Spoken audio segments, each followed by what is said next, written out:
தனிப்பட்ட ரீதியில் தனுஷ் எப்படிப்பட்டவர்? அப்படிப்பட்டவர் தான், உங்களை பொறுக்கிதான். அதனாலதான் மீ டூ மாதிரி இத்தனை தம்ஸ் அப்ஸ் வந்துட்டு இருக்கு நயன்தாரா லெட்டர் அடிங்க. இன்ஃபேக்ட் அது நயன்தாராவோட personal problem, professional problem. Movement மாதிரி தான் தனுஷ் லீக். அவரால் ஏமாற்றப்பட்ட 15-20 நடிகைகளுக்கும் அட்ரஸ் பண்ணதா இருக்கலாம். தனுஷ் தேவையில்லாத ஆக்டிவிட்டிஸ் பண்ணி இத்தனை ஆக்ட்ரஸஸ் கோவம் மூட்டி இருக்காரு. தனுஷோட எக்ஸ் ஃப்ரெண்ட், நானும் தனுஷ் எக்ஸ் ஃப்ரெண்ட். நாங்கெல்லாம் தனுஷ் சங்காத்த வேணான்னு ஓடினவங்க. ஃப்ரெண்ட்னே சொல்லாதீங்க ப்ளீஸ், அது எனக்கு ஒரு பெரிய இன்சல்ட். இது ஏன்னா தனுஷ் ஒரு சைக்கோ. சைக்கோஸோட அணுகுமுறை இப்படிதான் இருக்கும். They very charming. First serial killers, narcissist, சைக்கோஸ் இவங்க எல்லாம் ஃபர்ஸ்ட் ரொம்ப சார்மிங்கா இருப்பாங்க. கரியர் ஸ்ட்ராட்டஜி அப்படின்னு வந்துருச்சுன்னா சூர்யாக்கு அது ஜோதிகாவுடைய தாட்ஸ் தான், அது ஜோதிகாவுடைய வேர்ட்ஸ் தான். Suriya doesn't think like that. அவர் வந்து ஜோதிகா இன்ஃபுளுன்ஸ் கடையில வந்துட்டாருன்னு நினைக்கிறேன். இந்த மாதிரி எல்லாம் சொல்றாருன்னா இது மனைவியாகிய ஜோதிகா, நடிகையாவும் கூட இருக்கிற ஜோதிகா, இந்த டபுள் ஐடென்டிட்டி இருக்கிற ஜோதிகா தான் எழுதின லெட்டர் தான் இது. ஓப்பனிங்கே பொய்யுங்கும் போது மேற்கொண்டு அவங்க மழுப்புறது மூவி. அதோட இவங்க ஏன் இவ்வளவு அட்டாச் ஆகுறாங்க? இல்லாத அட்டாச்மெண்ட் எப்படி படத்து மேல இருக்கு? அவங்களுக்கு தேவையில்லாத புது சூர்யா மனைவியா பாக்காதீங்க, என்ன தனிப்பட்ட ஒரு நடிகையா பாருங்க, எனக்கும் ஒரு ஒப்பீனியன் இருக்குன்னு இத்தனை வருஷத்துக்கு அப்புறம் சொல்றாங்கன்னா அவங்க பாலிவுட்ல தனக்கு ஒரு கெரியர் எஸ்டாப்ளிஷ் பண்ண ட்ரை பண்ணிட்டு இருக்காங்க. Bharat Institute of Higher Education and Research.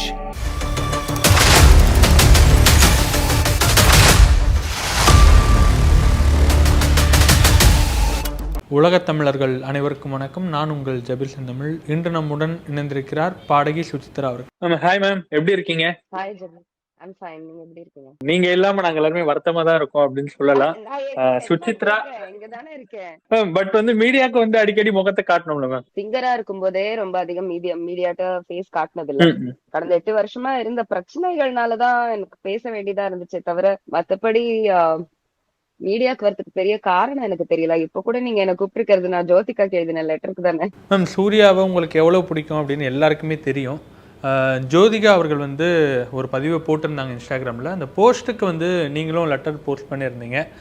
என்ன வருத்தம் உங்களுக்கு கங்குவா பற்றியும் இல்லை ஜோதிகா மேலே நிறைய வருத்தம் இருந்தது, என்ன வருத்தம் தெரிஞ்சுக்கலாமா? எனக்கு சத்தியமா கங்குவா மேல எந்த வருத்தமும் இல்லைங்க. எப்ப ஒன்ஸ் இன் வேல் அந்த மாதிரி ஒரு படம் வரதான் செய்யும். இந்த ஜோதிகாவோட என்டையர் போஸ்ட்ல நான் ஒரே விஷயத்துக்கு மட்டும் ஒத்துப்பேன், இது ஒரு எக்ஸ்பெரிமெண்ட் அப்படின்னு சொல்லியிருக்காங்க. லார்ஜ்லி ஒரு எக்ஸ்பெரிமெண்ட் அப்படின்னு. ஆமா, இது ஒரு பரிசோதனை படம் தான். இப்ப பரிசோதனைன்னு எடுக்கிறோம்னா சில சமயம் சக்சஸ் ஆகும், சில சமயம் ஃபெயிலியர் ஆகும். அதுக்குன்ட்டு you don't give up, right? இப்ப சூர்யாவோட ஃபேன்ஸ் யாரு இந்த படம் நல்லா இல்லைன்னு சொன்னாலுமே இதனால சூர்யா காலி ஆயிட்டாரு, இனிமே சூர்யா படமே எடுக்க கூடாது, சூர்யாவோட அடுத்த படம் பார்க்க மாட்டோம்லாம் யாருமே சொல்லலையே.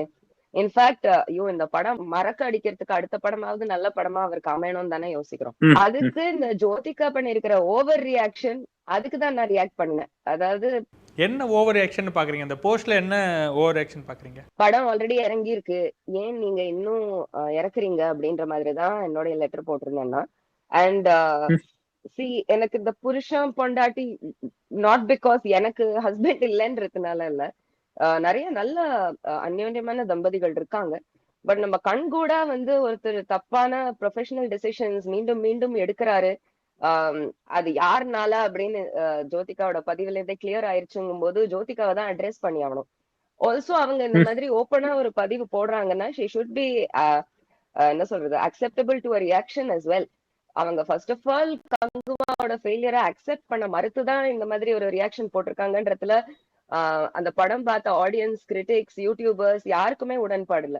இந்த மாதிரி அவங்க பண்ணிருக்க கூடாதுன்னு தான் முக்காவாசி பேரும் சொல்றாங்க. ராஜ்மோகன் அவர்களே வந்து டீடைல் வீடியோ போட்டாரு, யா இட்ஸ் நாட் டன் அப்படின்னு. இது ரொம்ப மோசமான ஆட்டிடியூட்.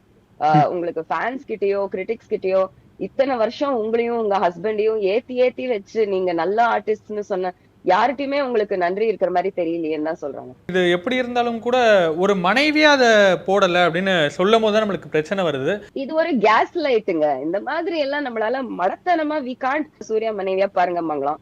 அவங்களுக்கு தேவையில்லாத புது சூர்யா மனைவியா பாக்காதீங்க, என்ன தனிப்பட்ட ஒரு நடிகையா பாருங்க, எனக்கும் ஒரு ஒப்பீனியன் இருக்குன்னு இத்தனை வருஷத்துக்கு அப்புறம் சொல்றாங்கன்னா அவங்க பாலிவுட்ல தனக்கு ஒரு கெரியர் எஸ்டாப்ளிஷ் பண்ண ட்ரை பண்ணிட்டு இருக்காங்க. அதனால என்ன தனிப்பட்ட நான் ஒரு நடிகையா சொல்றேன், இந்த படம் வந்து அவ்வளவு மோசமா இல்ல. It's gaslighting. It's pure gaslighting. First of all, Surya ஜோதிகான்னு பார்த்து ஐசோலேட், அவங்க 2 பேரையும் ஐசோலேட் பண்ணி இது வந்து ஜோதிகாவோட தனிப்பட்ட ஒப்பீனியன் as an ஆக்டர்னு யாராலையுமே சொல்ல முடியாது. சோ எடுத்த உடனே அது ஒரு பொய் தான். இது மனைவியாகிய ஜோதிகா, நடிகையாவும் கூட இருக்கிற ஜோதிகா, அந்த டபுள் ஐடென்டிட்டி இருக்கிற ஜோதிகா தான் எழுதின லெட்டர் தான் இது. ஓப்பனிங்கே பொய்யுங்கும் போது மேற்கொண்டு அவங்க மழுப்புறது படத்தை வந்து it's gone case movie and it's just a movie. அதோட இவங்க ஏன் இவ்வளவு அட்டாச் ஆகுறாங்க? ஜோதிகா புருஷனோட இல்லாத அட்டாச்மெண்ட் எப்படி படத்து மேல இருக்கு? புருஷனுக்காக பொண்டாட்டி எழுதின லெட்டர்னு சொல்லவே சொல்லாதீங்க. அவங்களே ஃபர்ஸ்ட் சொல்லிட்டாங்க இது நான் பொண்டாட்டியா எழுதலன்னு. அப்புறம் ஏன் ஃபேன்ஸ் எல்லாம் எடுத்து அலறாங்க அந்த விஷயத்த? அதுக்கப்புறம் நிறைய அலிகேஷன்ஸ் அந்த போஸ்ட்ல வச்சிருந்தாங்க. நீங்களும் கூட பாத்திருப்பீங்க. அவங்களும் ஒரு ப்ரொடியூசர் தான். முதல் 30 மினிட்ஸ் மட்டும்தான் படத்துல நல்லா இல்ல, அதுக்கப்புறம் என்டையரா வந்து படம் நல்லா இருக்குனாங்க. நீங்க படம் பாத்தீங்க, உங்களுக்கு எப்படி இருந்தது? நான் பாக்கல, ஓடிடில வரும்போது பாப்பேன். பட் அது ரொம்ப ஒரு அசிங்கமான மூவ் தானே அது. படத்தோட ஃபர்ஸ்ட் ஹாஃப் அன் ஹவர் சரியில்லை, சவுண்ட் ஜாரிங்கா இருக்குன்னா அது அவங்க வந்து சாஸ்திரத்துக்கு சொல்றாங்க. அவங்க சொல்றதுல இருந்தே ஃபுல் படமும் அப்படிதான் எல்லாருக்கும் தெரிஞ்சு போயிடுது. தான் நான் சொன்னேன், பாக்காதவங்க கூட இனிமே பார்க்க மாட்டான். இன்னொரு பக்கம் ஒண்ணு சொல்லியிருந்தாங்க, இந்த மிஸ்டேக் எல்லாமே நிறைய பெரிய பெரிய படங்கள்ல பட்ஜெட் போட்டு எடுக்கிற படங்கள்ல இருக்கு.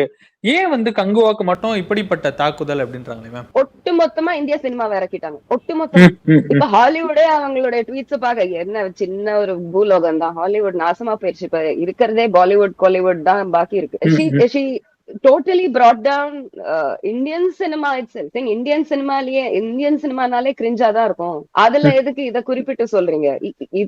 இப்படியா பேசுறது? இதனாலதான் நான் வந்து okay, I don't want to use that word again, but பிச்சை எடுக்கிறாங்களே அப்படின்ற மாதிரி தோணி போச்சு எனக்கு. எதுக்காக பிச்சை எடுக்கிறாங்க அப்படின்றீங்க? அந்த ஹோல் லெட்டரே அப்படிதான் சார் இருந்துச்சு. ஒரு கண்ணியம் இல்லாம அவங்க ஒரு ஸ்டாண்ட் எடுக்கிறாங்களா இல்லையா, யாருக்காக பேசுறாங்க, படத்துக்காக பேசுறாங்கன்னா you have to start thinking commercially only. Commercially இவங்களுக்கு என்ன பெனிஃபிட் இருக்கு இந்த படத்தை கொஞ்சம் ப்ரொமோட் பண்ணி விட்டாங்கன்னா அப்படின்ட்டு. பட் முறையிலையும் யூடியூபா இருந்தாலும் இன்ஸ்டாகிராமா இருந்தாலும் சரி, அதுல யோலோன்ற ஹிட் ஆன மாதிரி நிறைய இதெல்லாம் ஒரு பக்கம் இருக்க. இன்னொரு பக்கம் வந்து ஜோதிகா பாலிவுட் வந்து சூர்யாவை கொண்டு போனதுக்கும் மும்பைக்கு வந்து அவங்க வந்து வீட்டை மாத்தினதுக்கும் தான் சூர்யாவுடைய தோல்விக்கு நிறைய காரணம் அப்படின்ற டெம்ப்ளேட் மீம்ஸ் எல்லாம் வருது. உங்களுடைய பார்வை என்னவா இருக்கு? தோல்வி வந்து இன்னைக்கு நேத்துக்கு திடீர்னு ஒரு ட்ரிப்னால எல்லாம் உருவாக்கப்படுறது கிடையாது. I think from the beginning of his marriage itself சூர்யாக்கு நிறைய மேக் ஓவர் பண்ணி அவருடைய கரியர் ஒரு கைடன்ஸ் கொடுத்தது எல்லாமே ஜோதிகாவா இருக்காங்க அப்படின்னு எல்லாருக்குமே தெரிஞ்ச விஷயம்.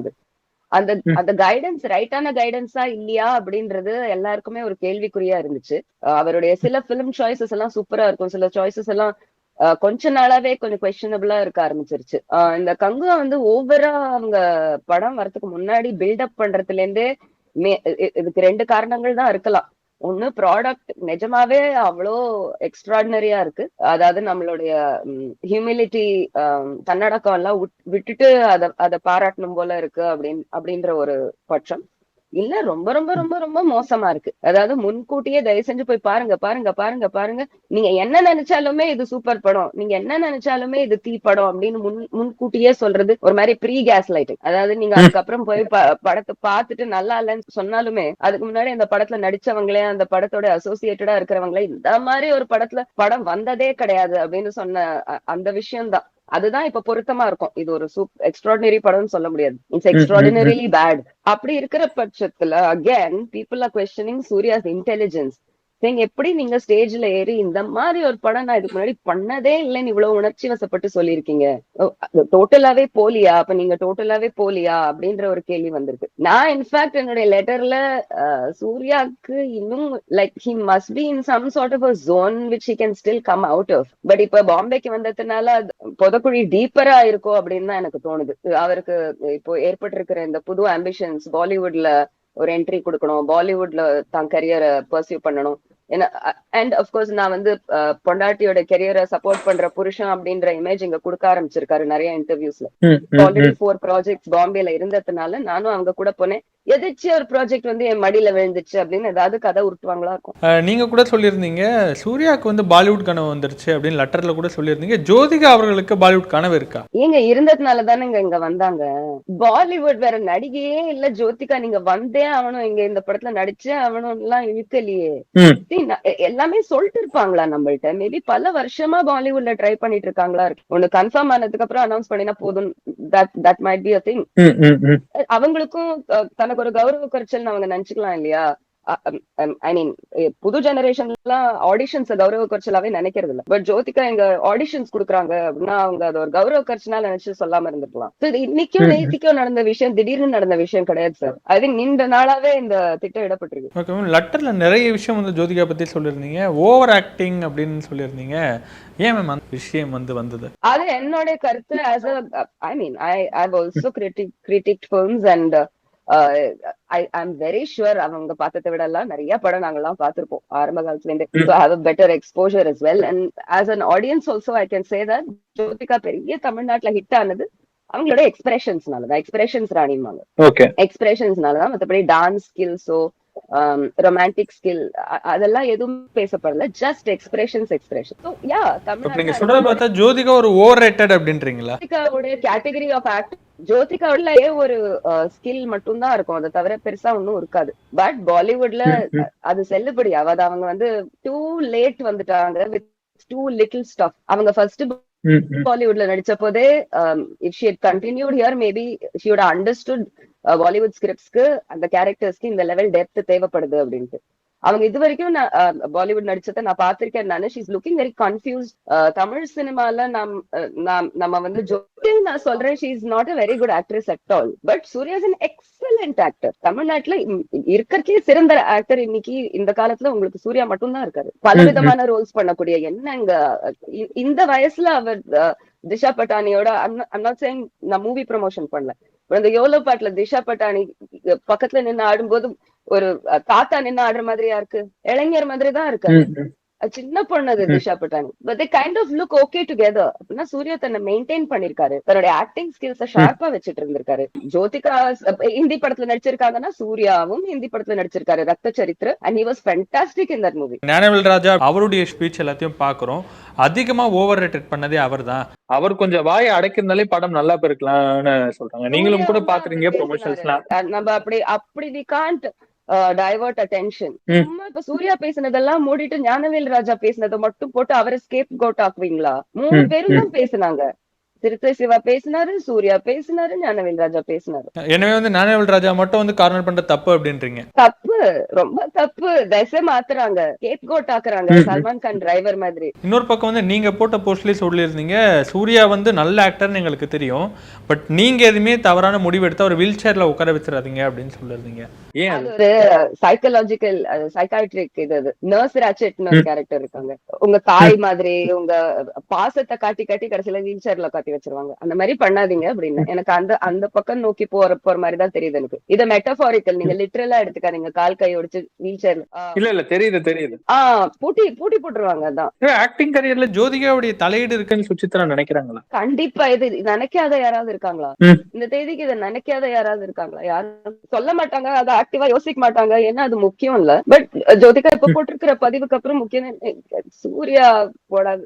ஐ மீன் ஏதோ சூர்யாக்கு எடுத்து பேசுற கார்டியன் மாதிரியோ நானி மாதிரியோ லெட்டர் போட்டிருக்காங்க. 2 பேரும் ஹஸ்பண்ட் அண்ட் வைஃப் ஈக்குவல்ஸ்னு சொல்லிட்டு. நயன்தாராக்கு ஒரு பிரச்சனை வந்தப்போ விக்னேஷ் சிவனா லெட்டர் இல்ல நயன்தாரா அவர்களே தான் போட்டாங்க. நயன்தாராக்கு பிரச்சனை வந்தப்போ நயன்தாரா தான் லெட்டர் போட்டாங்க.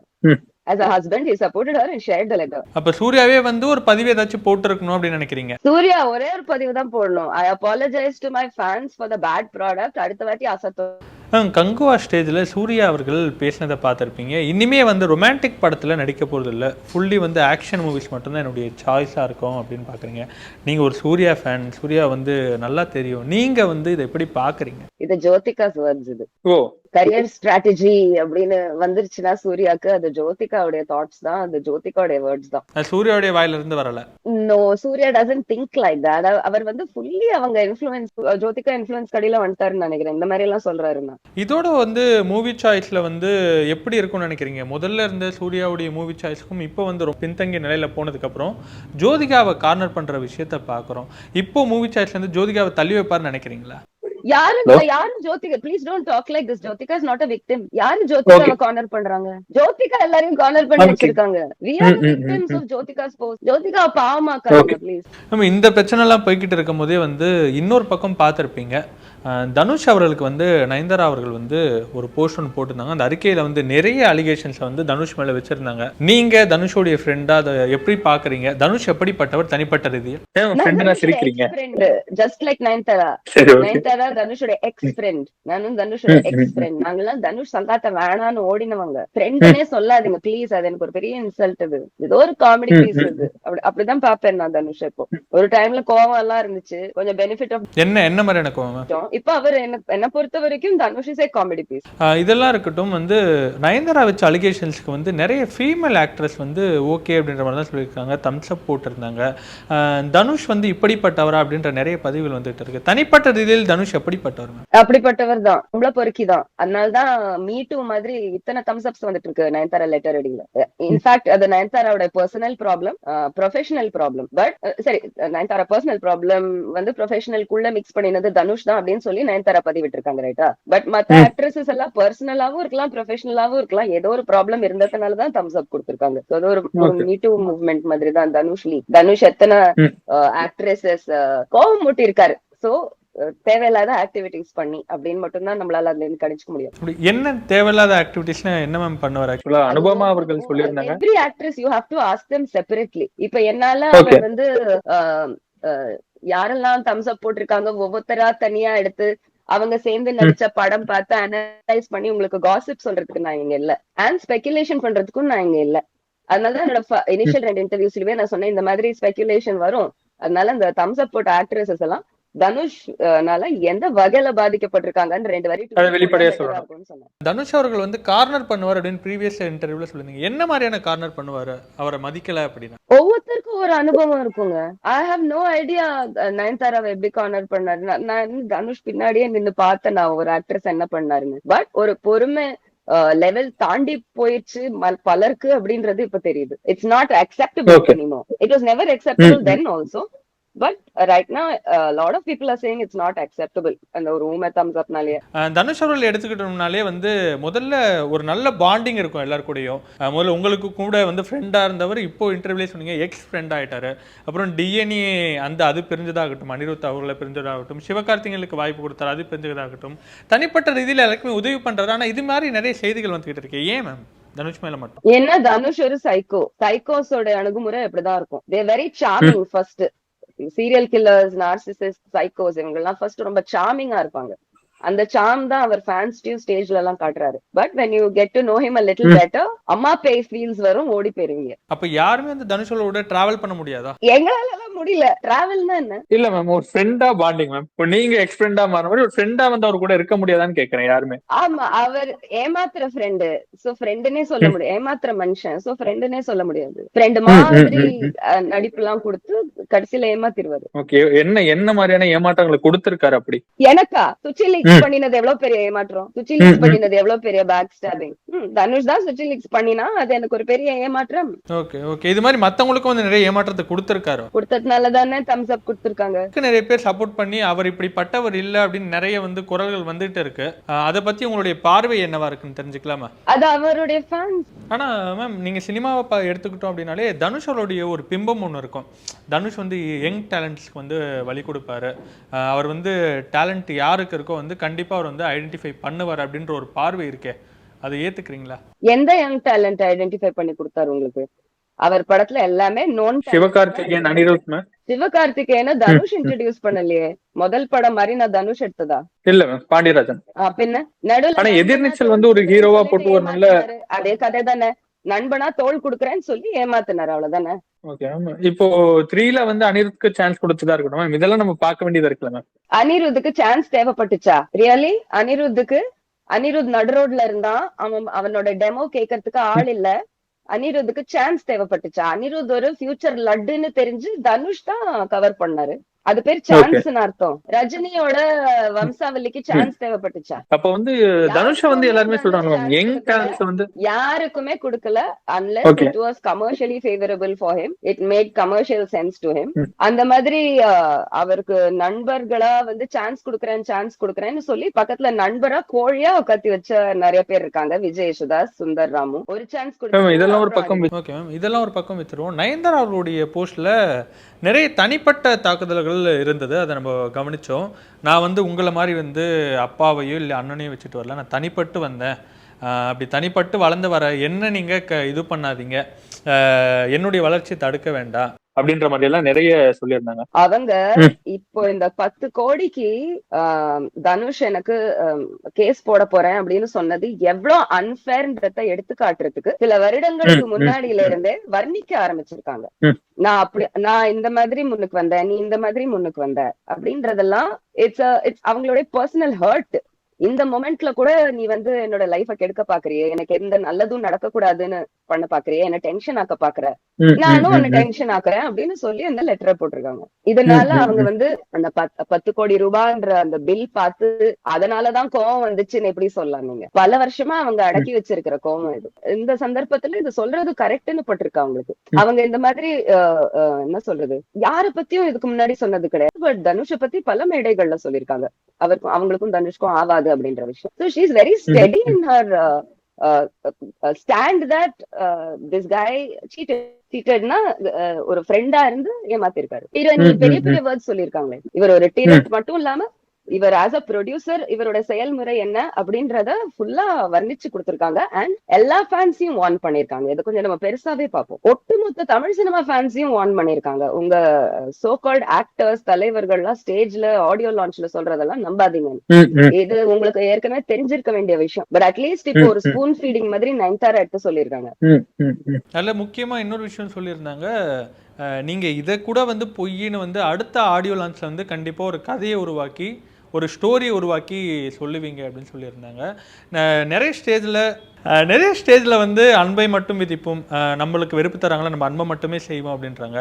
அது கார்னர் பண்ணது எல்லாமே நயன்தாராவை, அவங்க மேடையில் பயன்படுத்தின எல்லா வார்த்தையும் நயன்தாராக்காக தான் அப்படின்றத வந்து சொல்றாங்க. இதை எப்படி பாக்குறீங்க மேம்? அவர் நான் எப்படியுமே பார்க்கல. I find his statements meaningless. கண்ணை மூடிட்டு ஏதோ அம்பு விடுறது, யார நோக்கி விடுறீங்கன்னே புரிய மாட்டேங்குது. ரொம்ப முட்டாள்தனமா இருக்கு அவர் சொல்ற ஸ்டேட்மெண்ட்ஸ் எல்லாம். ஸ்டேஜ்ல எல்லாம் ஹார்ட் கோர் கண்மூடித்தனமான ஃபேன்ஸ்க்கு தான் அதெல்லாம் எமோஷனலா படும். அந்த மொமெண்ட்ல யாரெல்லாம் நீங்க இப்ப அவரால் ஏமாற்றப்பட்ட 15-20 நடிகைகளுக்கும் அட்ரஸ் பண்ணதா இருக்கலாம். உங்கள் கருத்துக்களை பகிர்ந்து நேரத்தை பகிர்ந்தமைக்கு நன்றிகள் மேம். தேங்க்யூ.